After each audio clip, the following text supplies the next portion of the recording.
Hi.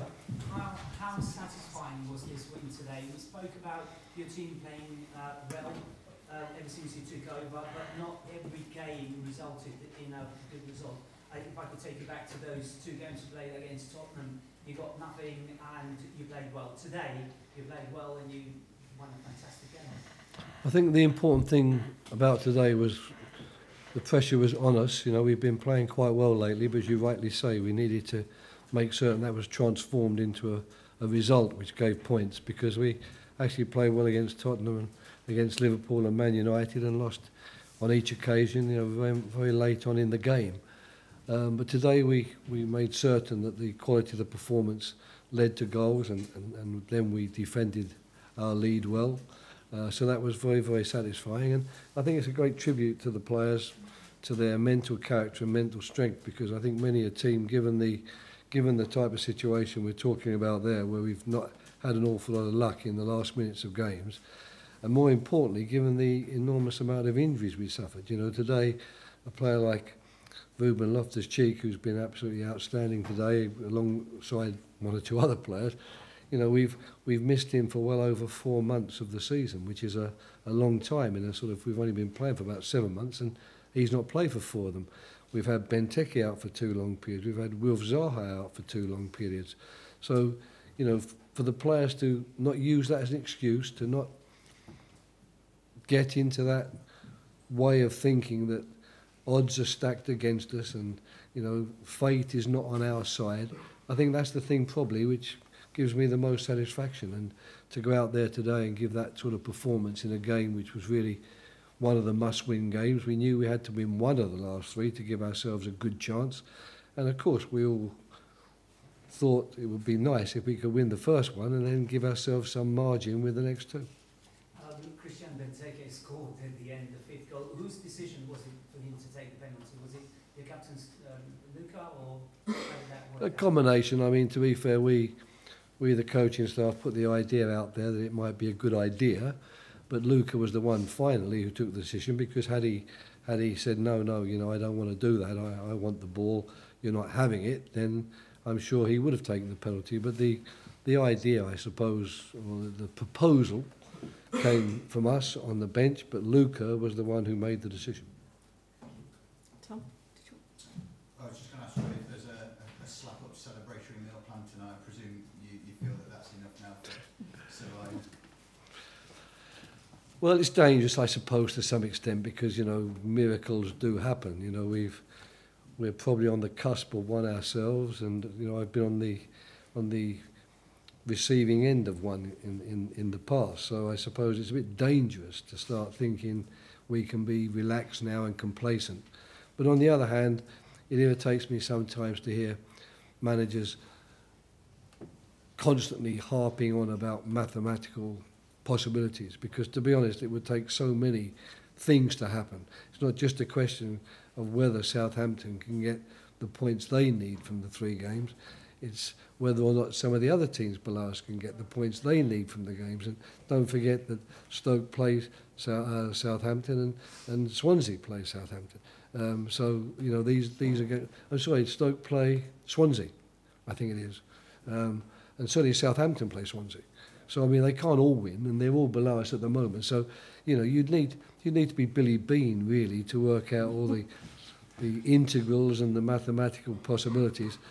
I honestly always thought that if we got even to 36 points with a good goal difference, we'd have a good chance of staying up.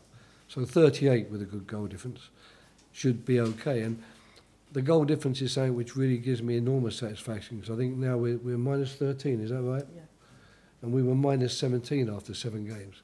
So really, of the teams in the bottom half, we have a plus goal difference over the last 29 games, whatever it is. Okay. One of the most pleasing aspects, I'm sure from your point of view, everybody could see it today, how hard all the players worked, especially your star players, Yeah. when you didn't have the ball.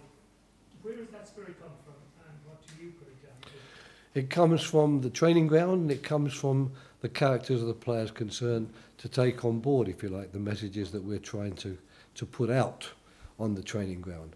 But right from the very offset, Our philosophy, our principles, our ideas about how we wanted the game to be played haven't varied, even during the first 3 matches, which led to 7 defeats rather than the 4 when I came.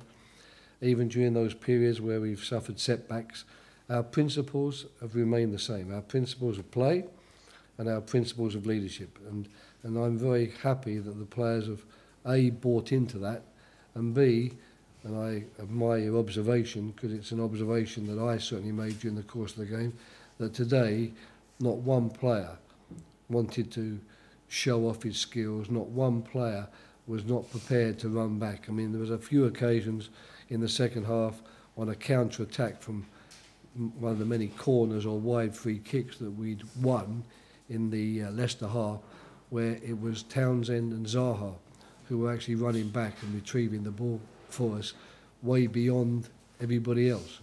And if, as I believe we will, that we stay up in this league, we will owe a big debt to the mentality and the character of the players, which of course, fortunately for me, has been allied to the fact that there's some good footballers out there as well. So, you know, if you get both of those things right, you've got a chance, as we see every week with Manchester City, because they're another team I admire, not just by the quality of their football, but for the fact that their players work very hard off the ball and don't show any diva tendencies.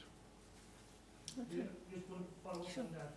I mean, you've obviously been a long time in the game. If Palace do stay up, where would you rate that in terms of your personal satisfaction from the game?